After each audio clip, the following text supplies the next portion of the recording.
Hello नमस्ते सबैजनालाई मेरो फेसबुक साथीहरू र टिकटक साथीहरूलाई र युट्युब साथीहरूलाई र इन्स्टाग्राममा भएका साथीहरूलाई र यसै गरी म सन्तोष सुनवार भनेर चिन्नुहुने सबैजना साथीहरूलाई र म चाहिँ सन्तोष सुनवार बोल्दैछु। नमस्ते नमस्कार।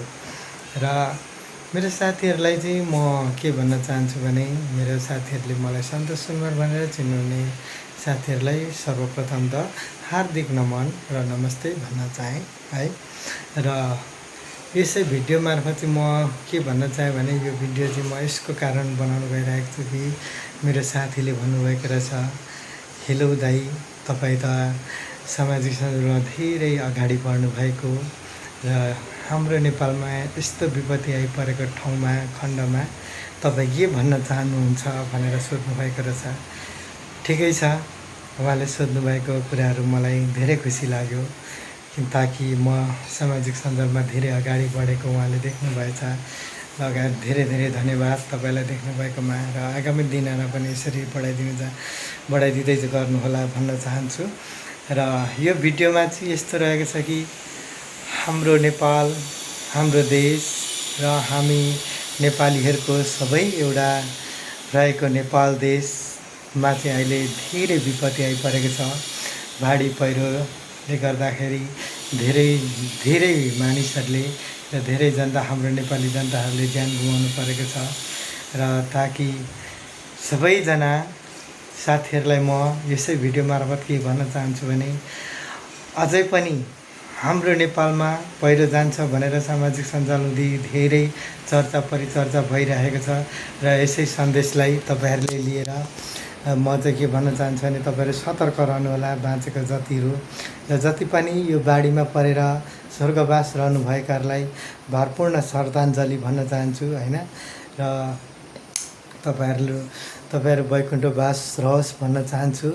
र हाम्रो स्वर्गवास रहनुहुने सबैजना साथीहरूमा तपाईँहरूलाई दुःखमा पर्ने साथीहरूको सबैजना दुःखमा पर्ने साथीहरूलाई चाहिँ र शोक मनाएर बस्नुहुनेहरूलाई चाहिँ म पाथिभरा माताहरूले रक्षा गरून् भन्न चाहन्छु। देवी देवताहरू जति पनि भएका भगवानहरूले उहाँहरूको शोकमा बस्नेका लागि शक्ति दिउन् भन्न चाहन्छु, शक्ति प्रदान गरिदिउन् भन्न चाहन्छु। र यसै गरेर यो भिडियो चाहिँ यस्तो छ कि यो चाहिँ भिडियो चाहिँ तपाईँहरूको लागि सन्देश सरा हो होइन। र उहाँले भन्नुभएको कस्तो लाग्छ भन्नुभयो, कस्तो लाग्छ मलाई धेरै दुःख लागेको छ साथी, म के भन्नु र। सायद तिम्रो बुवा र मेरो बुवा उस्तै होला र सायद उहाँ खस्नुहुने, उहाँ बाढी पीडितमा पर्नुहुने बुवा आमा पनि हाम्रो जस्तै होला। हामी जस्तै साथीहरू देश विदेशमा रहेर उहाँहरूको बुवा आमा पनि कति पर्नु भएको होला, कति रुनु होला, कति चिचाउनु होला, कति कराउनु होला। तर के गर्नु साथी, धेरै दुःख लागेको छ मलाई सम्झिँदाखेरि र धेरै आँसु आउँछ। तर के गर्नु, छोरा मान्छे न त परियो। रुएर आँखामा आँसु देखाउँदाखेरि संसारले किन रुयो, यो पागल रहेछ, यो मुला बौला रहेछ भनेर यस्तै कमेन्टहरू आउला। तर मनभित्र रुएर आँखाबाट बाहिरी निक्लेको आँसुलाई भित्र, आँखाको डिलभित्र लुकाएर बस्नु परेको छ साथी एलेक्स। ल ठिकै छ भाइ साथी एलेक्स हो तिमी, र तिमीले भन्न चाहेको र सोध्न चाहेको यही होला।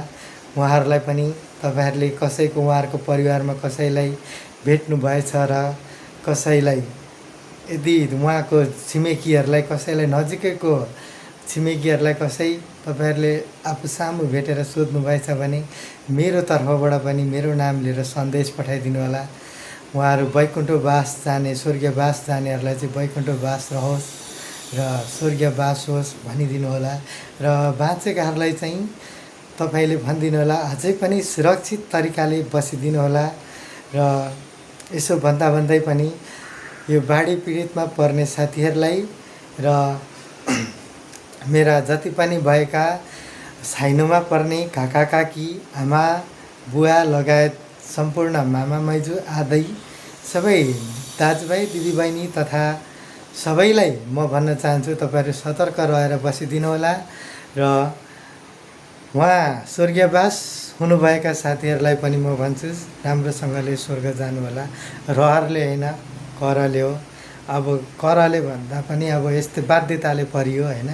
बाध्यताले परेपछि यो प्रकृतिको खेल जे पनि हुनसक्छ। जतिखेर जहाँ पनि जति बेला पनि उहाँहरूले प्रकृति हुनसक्छ। हामीले भन्ने केही छैन। लेखन्त भावीको छैटौँको दिन हो। जे लेखिएको छ त्यो भोग्नुपर्छ भन्ने उहिलेको कहानीहरू छँदैछ होइन।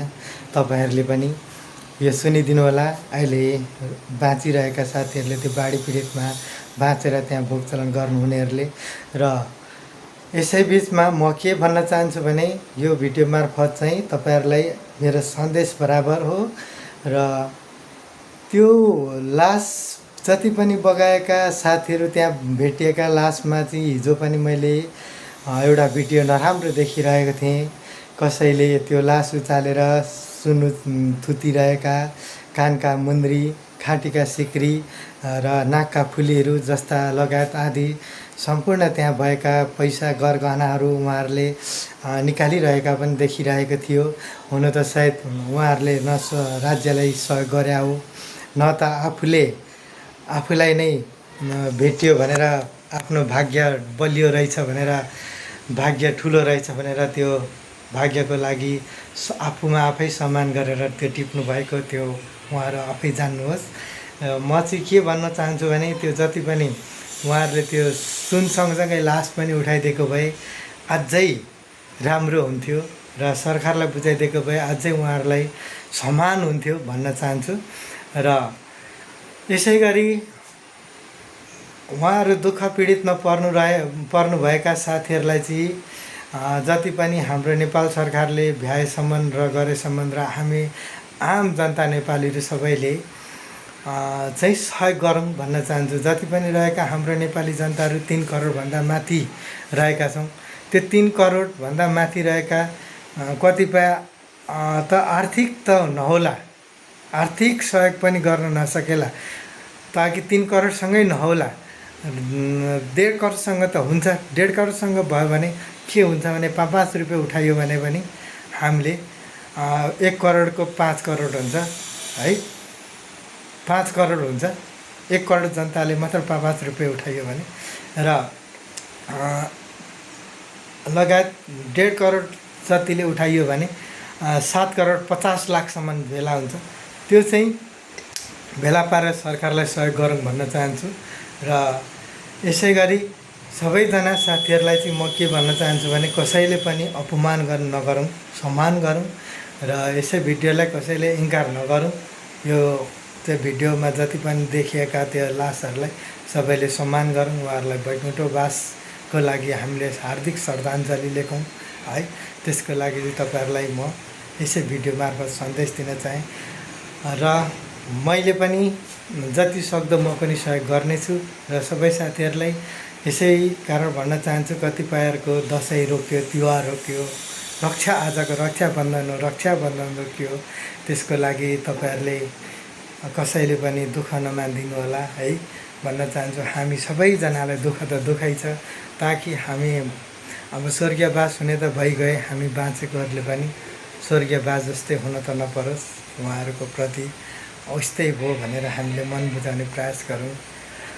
र यसै गरेर हाम्रो एलेक्स साथीलाई पनि भन्न चाहन्छु, तपाईँलाई म के भन्न चाहन्छु, तपाईँले पनि गर्नुभएको सहयोगहरू त्यहाँसम्म पुगोस्, ठाउँसम्म पुगोस्। जुन ठाउँमा तपाईँले सहयोग गर्नुभएको छ, जुन ठाउँको लागि, जुन देशको लागि तपाईँले सहयोग गर्नुभएको छ, त्यो सहयोग तपाईँहरूले गरेको त्यो ठाउँसम्म पुगोस्, राज्यसम्म पुगोस् भन्न चाहेँ। तपाईँले 3000 रुपियाँ सहयोग गर्नुभएको जस्तो लाग्यो मैले क्युआर हेर्दाखेरि। तपाईँलाई धेरै धेरै धन्यवाद छ। हाम्रो नेपाली जनता हुनुको गर्व तपाईँलाई एकदम सल्युट पनि छ मेरो तर्फबाट। र म पनि गर्नेछु र गर्दै पनि छु मैले पनि। तर मैले चाहिँ सामाजिक सञ्जालमा लिएको छुइनँ, ताकि कुनै ठाउँमा ल्याउँला भन्न चाहन्छु। हस् त, धन्यवाद। यसै गरेर मेरो भिडियोहरूलाई तपाईँहरूले स्किप नगरी हेरिदिनु होला होइन। कस्तो लाग्छ मेरो भिडियो र मैले बोलेको कुराहरू तपाईँहरूले यसै भिडियो मार्फत कमेन्ट गरिदिनु होला र मेरो भिडियो हेरेर प्रतिक्रिया दिनु होला। तपाईँहरूलाई हेरेर साथ दिनुभएकोमा धेरै धेरै धन्यवाद भन्न चाहन्छु। हस् त, धन्यवाद, नमस्ते, नमस्कार।